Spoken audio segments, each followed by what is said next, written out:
Let's get it.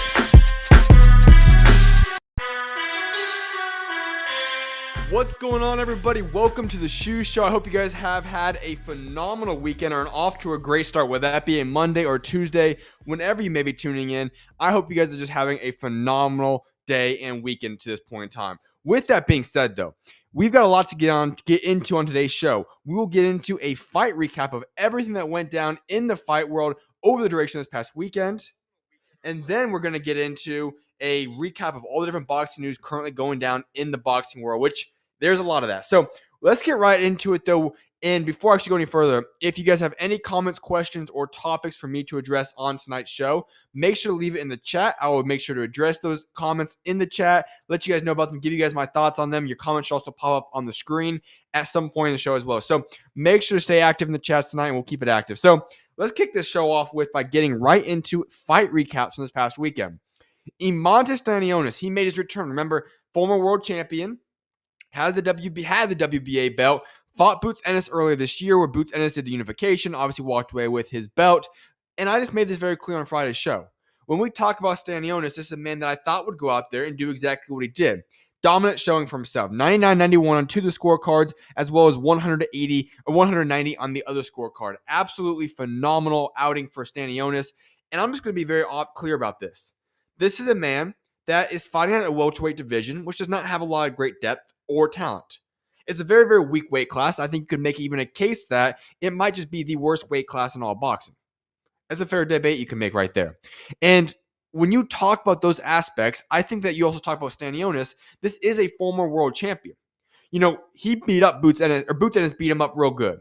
He put some damage on him, put the work on him. He made him look like he is not as good. And so many people that did not watch Stanionis prior to the Boots Ennis fight walked away thinking that Stanionis just was not that guy.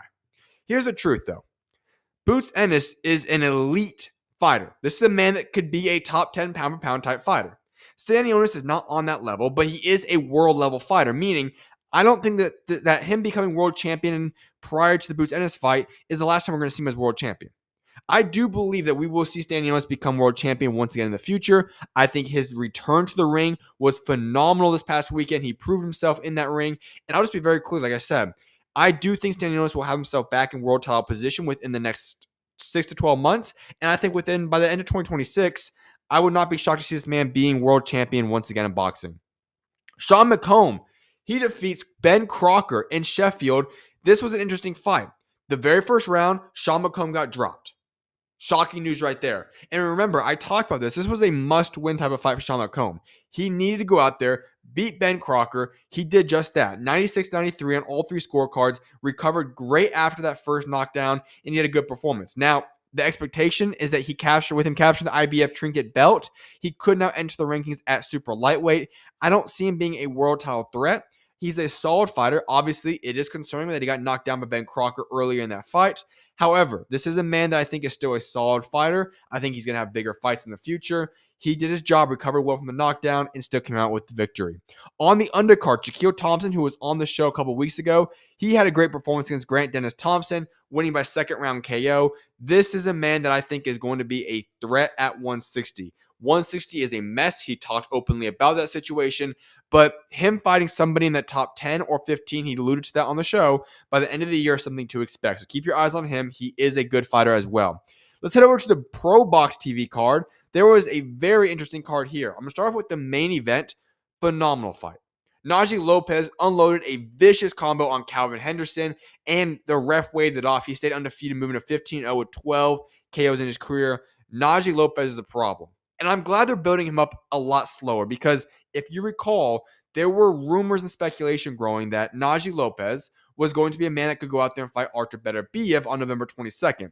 Those plans have been scratched. Dion Nicholson is now replacing him, and now we're going to have a fight between Dion Nicholson and Artur Beterbiev. And I'm glad, because Najee Lopez is a man that I think has a chance to win a world championship maybe in the future.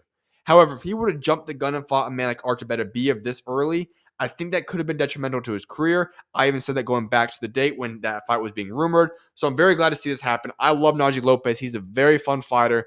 I love his performance this past weekend. He looked great. Here's a shocking one. I predicted that Emiliano Moreno was going to go out there and continue his undefeated start to his career and have a victory in the co-main event. That's not what happened.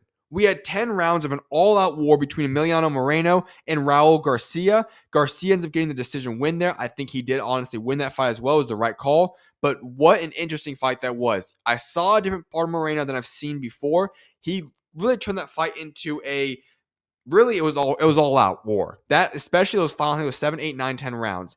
Those rounds were phenomenal. Some of the best rounds you'll see of boxing this year. An all out war. And he proved that he could get through it. He fought. He showed he could fight. He's got a great heart. He's still in his just early 20, I think 20, 21 years old. He will be back, but much props to Raul Garcia for a great performance. All right, let's head into some boxing news. And this is where we got a lot to get into on tonight's show. Lots and lots of news. We're going to go back to what happened on Saturday. Tank Davis, Shakur Stevenson. They start going back and forth on X. I'm not going to show you guys all the tweets because there was a lot of them. But these two men decided to go back and forth. If I'm going to be honest, now Tank fans are not going to like what I'm going to say right now. Shakur Stevenson won that back and forth. And for Tank Davis fans, they're not going to like what I just said because in their eyes, Tank Davis can do no wrong. At the end of the day, let's be real. Great fighters need to fight the best fights. I'll defend Tank Davis from this aspect. He's been very clear and vocal that he does not want the best fights. He's in boxing for the money. It is what it is. From a boxing standpoint, when I view this fight in the situation at hand right now, and I'm looking at it and saying, hey, from boxing standards, we need the best guys fighting the best guys. Those two best guys go by the name of Shakur Stevenson and Gervonta Tank Davis. That's the fight that we need and has been detrimental in America to not have happening. And all that I gained from this back and forth they had on X was a very obvious statement. We are not going to have Gervonta Tank Davis fight Shakur Stevenson anytime soon, and odds are quite high we will never see that fight ever again. And so here is my advice to the boxing community. Do I want to see that fight happen? Absolutely. Do I believe that most people out there want to see Tank Davis and Shakur Stevenson fight? Without a shadow of a doubt. But guess what, folks? We are dealing with somebody in Gervonta Tank Davis who does not want the big fights. He is turning down these fights, and I know people are going to say real quickly, hey, 4 or 5 years ago, Tank Davis offered Shakur a fight. What happened there? Actually, go correct yourself. Steven Espinoza came out, and he made it quite clear, actually, that Tank Davis never formally gave a contract to Shakur Stevenson. So we can kind of put more information out there for yourself and research a little bit before you make those statements. I'm alluding to a lot of people that went back and forth with me on X in regards to that. But let's get back on track. This situation right here is quite interesting because you have these two great fighters, and we're at a position now where, let's just be quite frankly honest. The fact that we are not seeing Tank Davis fight any of the top guys, but specifically not fight Shakur Stevenson, is a big problem for American boxing. This is the type of fight that would define American boxing. This era needed it. It still does need it. And yet we're not going to have it. And that right there is a massive problem for what is holding down American boxing to a large scale. But guess what I can only say to you guys? We are at a position right now today where I can confidently say this. We're not going to get a fight between these two men. It's just not going to happen. And so it is time for us to be able to move on now. It's time for us to realize that Tank Davis is going to do whatever he wants to do for the remainder of his career. Guess what? In a couple of weeks, he's fighting Jake Paul on Netflix. Do you? Shakur Stevenson is looking to fight, move up to 140, and fight Teofimo Lopez.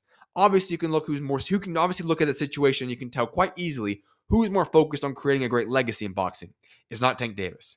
And therefore, I say these things with this. If you are Shakur Stevenson, it is time to move on. Is there a great payday with Tank Davis? No doubt. Is that a legacy type fight? No doubt. Can you get the fight? No doubt. There's not going to be a chance you ever get that fight, I should say. And that's the unfortunate reality, folks. We're not going to see Tank Davis versus Shakur Stevenson. Tank made it quite clear. So it's time to move on. Shakur Stevenson is going to be on to bigger and better things. You could debate his resume is already better than Tank Davis. There's obviously a legitimate debate to be made there. But if Shakur Stevenson goes out there and wins the world championship at 140, defeating Teofimo Lopez in January, I think that makes his resume significantly greater than Tank Davis's. And then if you add on the fact that he could fight at 140, move back down to 135, do a fight with Lamont Roach, Raul Garcia, whatever the case may be, those wins only add to his legacy. Shakur is obviously angling himself to become a legendary type fighter of this era. Tank Davis, not so much. So, folks, I can say this confidently. It is time to move on from Tank Davis to Shakur Stevenson. It's not happening. Let's get over it. There is now high interest in the unification bout between Navarrete and Sugar Nunez to kick off 2026. I talked about this after the last fight when Sugar Nunez fought, and I just thought to myself, you know what? I want to see this fight. I like it. It's a very entertaining fight. Now, there's a lot of outside circumstances we have to go figure out in regards to Charlie Suarez, in regards to obviously making sure that fight can even happen and paying step aside money, all those different aspects. But if this fight does end up getting done, also we're adding Raymond Ford, but if this fight does end up happening, I'm all for it. Two great Mexican fighters, a unification. It'll be an all-out war. I absolutely love this fight right here, and I hope they do make it. MATIAS-DALTON on January 10th. Dalton Smith has said that the planned date for his fight with WBC super lightweight champion Subriel Matias is January 10th in New York City. Do you guys see what's happening right here? Do you guys recall what's being scheduled for January 10th? Yes. None other than the Teofimo Lopez Shakur Stevenson fight, which is also reportedly being planned on a Turkey sheet card in New York City. Could that date be January 10th that we see Shakur Teofimo Lopez? I don't know. But what we do know is that there's a good chance we're going to see Dalton Smith and Subriel Matias fight there. I've never been very high in this fight. I think Matias will win it. I don't find it very intriguing, but it is the fight in place, and we'll see what happens there. But I do expect that fight to go down on January 10th. Eddie Hearn has revealed that if Dave Allen does in fact defeat Arslanbek Makhmudov on October 11th in Sheffield, a fight against Deontay Wilder could be next. Eddie Hearn confirmed discussions with Wilder's team have already taken place. Very interesting. There's rumors of this happening a little bit ago, and it makes sense. For Deontay Wilder, he made his comeback fight against Tyrell Herndon. Really didn't mean much. It was just to get back in the rhythm, get a fight in underneath your belt, so on and so forth. He did his job. He got the TKO. It is what it is. But going from Tyrell Herndon to fighting for one of the top 10 guys never made sense.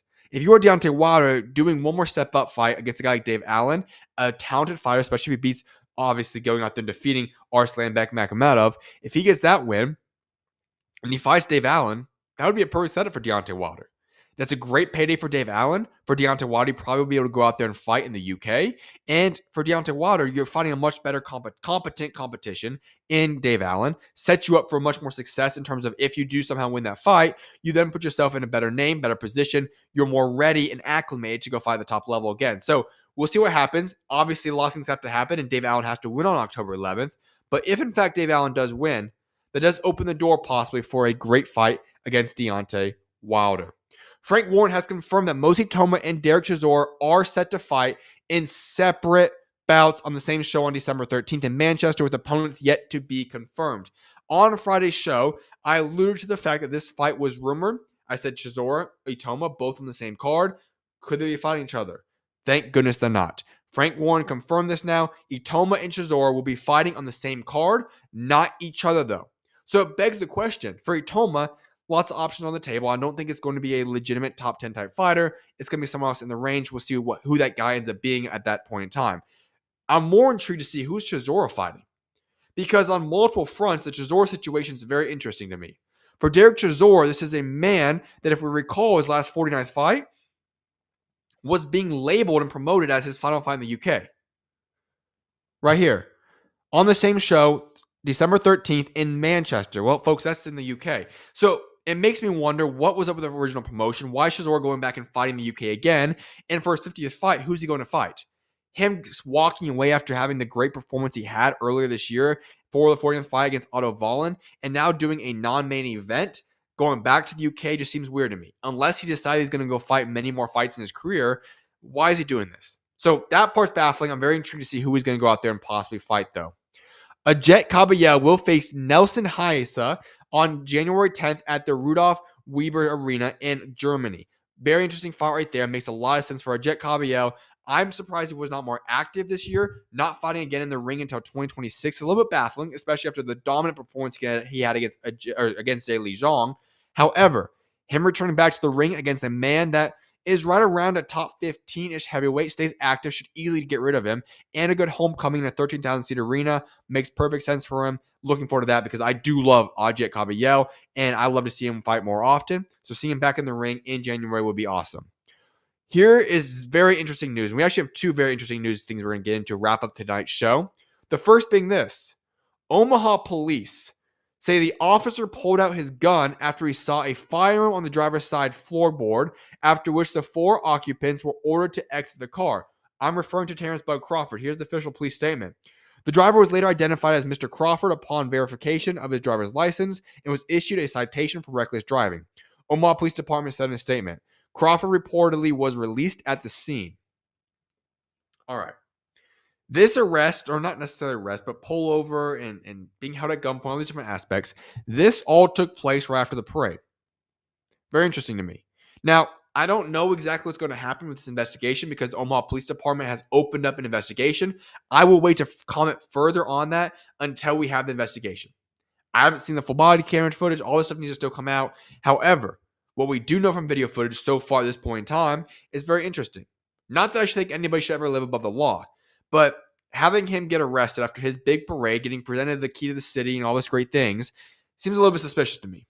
Now, we'll see what happens. There is a full-on investigation being put into this entire situation here, but we'll see what happens. So that's in regards to Terence Crawford. Now, here's the big news that came out today. I'm going to give you guys a full breakdown, all the news that transpired today. I'll be giving it to you guys, and then I'll give you guys my thoughts.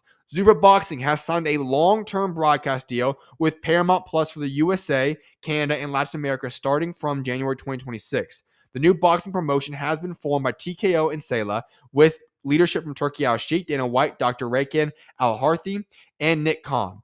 This will begin with 12 cards with plans to grow that number in subsequent years. The bouts will be available via Paramount Plus with the potential for select events to be simulcast on CBS and other Paramount platforms.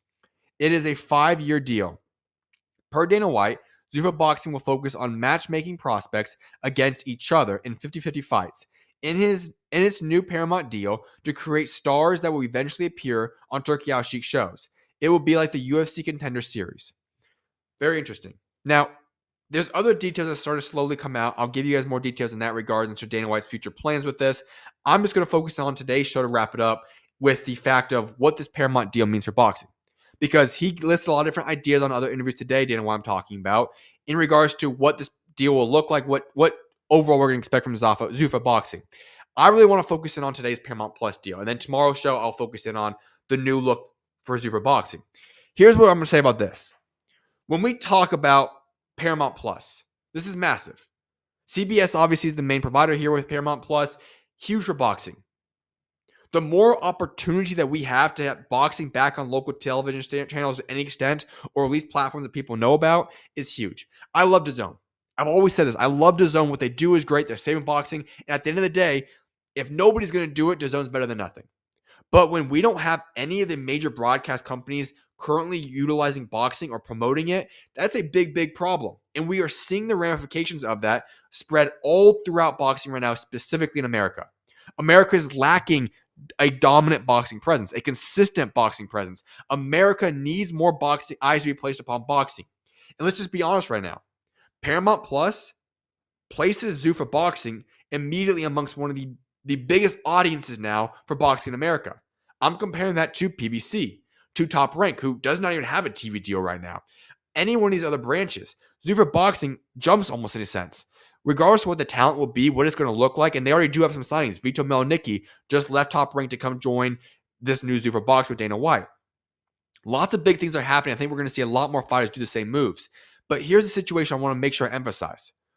Dana White coming into boxing, you can have your thoughts about it. If he's bringing Paramount with him in CBS, that is huge for American boxing. Huge. When you talk about the impact of having a company like CBS being invested into boxing, that's exactly what America needs. America needs consistent eyes on the sport of boxing. That can only be done when you have a broadcasting company like a CBS, a massive national platform where people all know about it and they can tune into it. Paramount Plus in of itself is a bigger platform than DAZN. All right, especially in America, I should say. So Dana White bringing this is going to be massive boxing. I'm ecstatic for it. I think when you have the opportunity to make sure you own a sense match UFC, because I've said this before, when the UFC agreed to their big deal with Dana White with Paramount Plus, I made this very clear. If they're going to have all fights now no longer pay-per-view, and they're going to have 4 fights at least a year being placed upon CBS Sports, that right there could possibly make UFC make the jump above boxing in terms of popularity in the near future in America. Never going to be a worldwide, but in America. So now having boxing be also on Paramount Plus and CBS is huge for the health of the sport in America. It's going to allow more eyes to be on it, more consistent eyes. I think that this business plan that Dana White does have right now, if it all ends up working legally, it could do massive wonders and be very successful for many reasons. Many boxers are very much so attracted to what he's building. Vito Melnicki in the first 5 hours left top ranked to come join him. And we're going to see a lot more of this stuff happening. So keep your eyes on what's happening right now. I think this Paramount Plus deal is massive for boxing, especially in America.